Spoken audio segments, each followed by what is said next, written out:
A paz do Senhor, meus queridos irmãos, obreiros da casa do Senhor, da nossa classe Abraão, da nossa congregação em Alto Castro. Louvo ao Senhor pela vida do nosso superintendente, presbítero Tomás, também pela vida do nosso pastor Alvani. Espero que todos, quando estiverem assistindo esse vídeo, tenham tido uma noite reparadora, de descanso e também um dia abençoado. Nós estamos aqui para mais um devocional orientado pela leitura complementar da nossa revista Betel, da Escola Bíblica Dominical, que hoje está na Carta aos Gálatas, no capítulo 4, o verso 27 e 28, que diz assim: porque está escrito: alegre-se, ó estéril, você que não dá à luz. Exulte e grite, você que não sente dores de parto, porque os filhos da mulher abandonada são mais numerosos do que os filhos da que tem marido. Mas vocês, irmãos, são filhos da promessa, como Isaque. Aleluias, louvado seja o nome do Senhor. Meus irmãos, nós estamos nos preparando para a lição de número 8, que tem por título Isaque, o filho da promessa. Nós já estamos chegando ao final da nossa semana e já temos aprendido bastante coisa. Espero que os irmãos estejam compreendendo o conteúdo dessas leituras complementares, né? A leitura complementar, ela aprofunda a lição.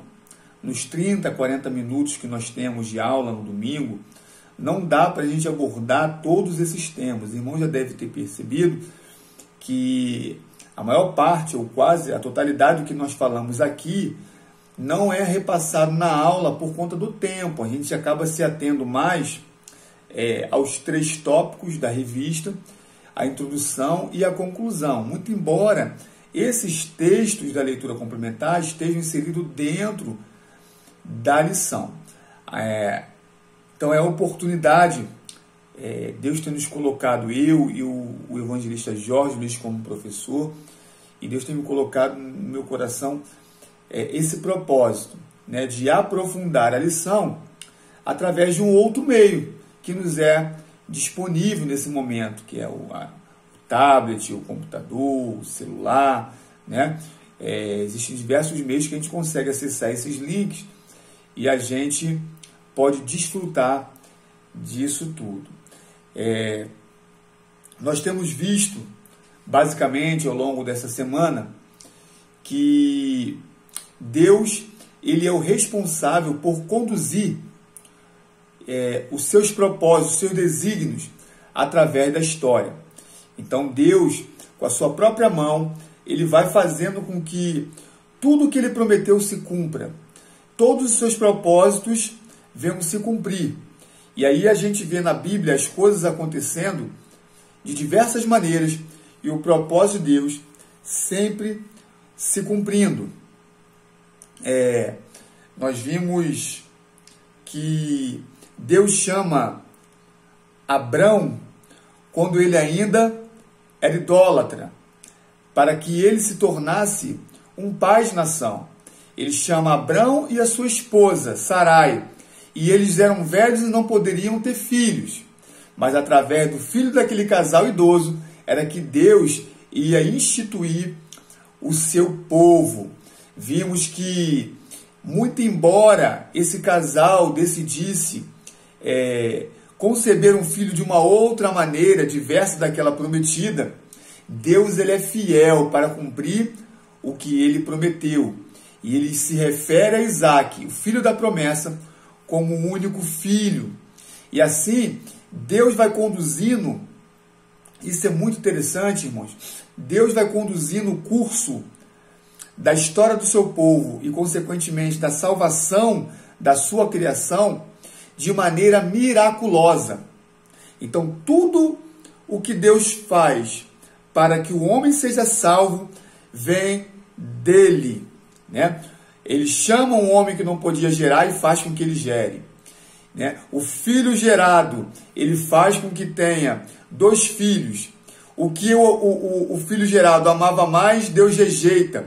e Deus escolhe aquele que o Isaac amava menos, né? Nós vemos que Deus vai conduzindo de maneira que nenhum homem foi encontrado digno de ser salvo.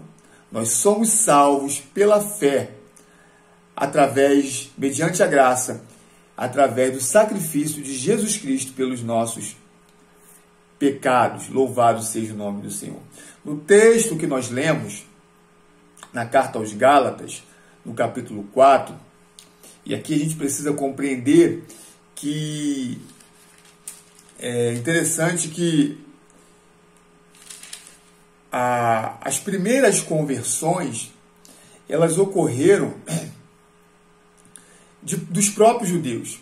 Então, nós vimos aí, já foi falado aqui nos vídeos, que quando da dispersão ou da diáspora, nos momentos da história de Israel, em que Deus espalha o povo, aquele povo estava impedido de retornar a Jerusalém para adorar. Então eles começam a construir locais de ensino da palavra de adoração ao Senhor, que são chamados, sobretudo no Novo Testamento, a gente encontra muito descrição desses lugares, chamado de sinagoga. Então antes se tinha um templo em Jerusalém, onde o povo saía de todos os cantos para adorar. Mas com a diáspora, além desse templo, foi criado diversas sinagogas nos locais de habitação do povo. E aí nós vemos no Novo Testamento, quando o apóstolo Paulo começa a pregar a palavra, que ele vai se dirigir a esses locais como base de apoio para a ministração do Evangelho. E muitos judeus naquela época se converteram. Haviam também gentios que eram descendentes desses judeus, porque esses judeus passaram a constituir família nos seus locais, né? Então esses foram os primeiros gentios que foram se convertendo. E ali começou a se instituir uma seita, que era a seita judaica cristã, porque eles tentavam impor sobre os gentios convertidos ao Evangelho de Jesus Cristo, ao cristianismo, o cumprimento de ordenamentos e liturgias que eram próprios do Antigo Testamento, da Antiga Aliança, através da lei dada a Moisés. Então aqui a gente vê as primeiras heresias que tentaram dificultar o crescimento do Evangelho. Então, no capítulo 4 da carta aos Gálatas, o apóstolo Paulo ele vai defender de que a salvação também é para os gentios, porque os judeus achavam que somente eles poderiam ser salvos por conta de sua descendência em Abraão. E no texto que nós lemos, o apóstolo Paulo, de maneira formidável, ele vai lançar mão dos dois filhos de Abraão para dizer justamente que a salvação também era para os gentios. Ora, Abraão havia tido seu primogênito, na verdade, com a escrava Agar, que foi Ismael. E tinha também o seu descendente, ao qual nós temos falado ao longo dessa semana, que é o filho da promessa, Isaque, a quem Deus vai renovar as promessas feitas ao seu pai Abraão. E aí, o apóstolo Paulo vai utilizar-se de uma alegoria. O que é alegoria? A alegoria, ela é uma ilustração que é utilizada para ressaltar, para evidenciar um princípio que quer ser apresentado. Então aqui, o apóstolo Paulo vai utilizar-se de Agar e de Sara para se referir a Ismael, primogênito de Abraão, e Isaque, que é o filho da promessa. Então, olha que fantástico. O que o apóstolo Paulo está dizendo é o seguinte: ora, Ismael é o filho da carne. Por quê?